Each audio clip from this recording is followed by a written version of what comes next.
Isn't there some benefit to having the government steal our money, which is what they do effectively? They'll hold a gun to our head and say, pay us 40% of your income or go to jail. They take this money and they give it mostly to government employees. Well, the government employees spend it. The marginal propensity to consume is pretty high. So the people who were robbed have to do something creative to get the money back.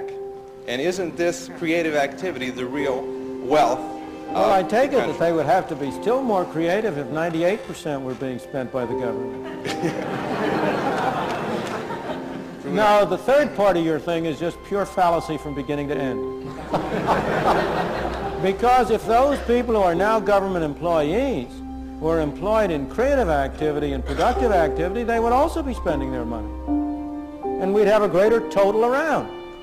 All you're doing, let's suppose for a moment, take the extreme case, that 40% is being used just to have people sit around. The fact that they spend their money doesn't alter the situation. The only product there is what the 60% produce.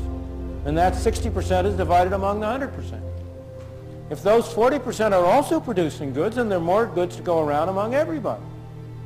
You are just involved in a fallacy of looking at dollars, which is important sometimes, instead of looking at the real product, the goods and services that people produce and people consume.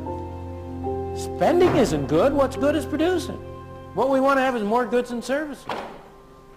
And as I say, the obvious indication that that's clear is that if your logic were right, it would apply it for 50%, 60%, 70, 90, 98, 100%. And obviously you would see that that would be a bunch of nonsense at that stage. It is desirable to have some money spent by government for those things, those services that we believe we can get more usefully and more effectively through government. If people are getting their money's worth, fine.